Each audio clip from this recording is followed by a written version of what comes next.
Hello বাইরে ওই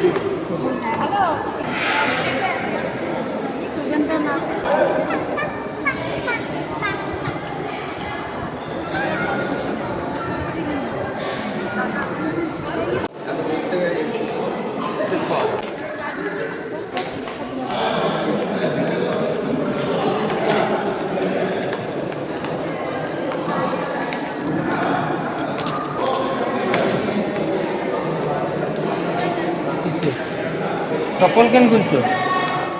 ভেতর থেকে আমরা সব কিছু দেখে রেখে চলে আসলাম বাইরে বের হয়ে।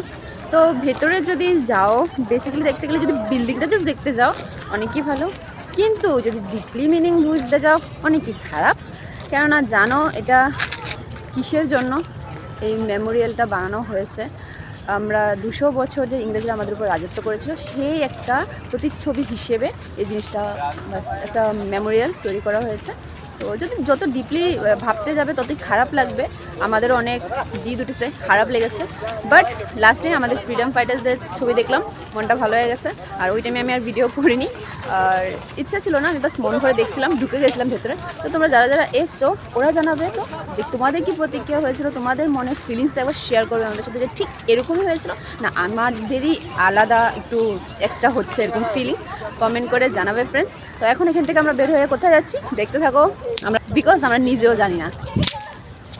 আমরা বের হয়েছি, এখন আমরা করবো একটু লাঞ্চ। তার আগে এখানে দেখলাম আখের রস পাওয়া যাচ্ছে, এনার্জি অনেকই লুজ হয়ে গেছে সারাদিন রোদ থেকে, তার জন্য একটু আখের রস খেয়ে নিই, একটু এনার্জি আসো, তারপরে ভাত খেতে যাবো। এখানে হোটেলও চিনি না, ম্যাপ দেখছি, সামনে সামনে যেটা ভালো হবে সেটা যাবো।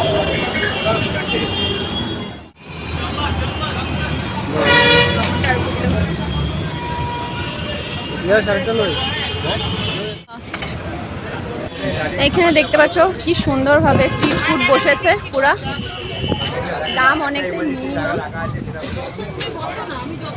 এটা চাট, পজ করে দেখে নিতে পারো, অনেকই সুন্দরভাবে ব্যবস্থা আছে। খাবারটা দেখাচ্ছি,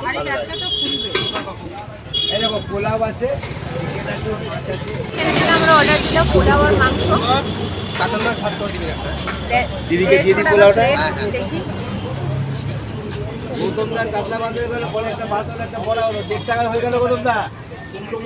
আমাকেও একটা পোলা দেবেন। হ্যাঁ, আমি দিদিকে দিয়ে পোলাওটা।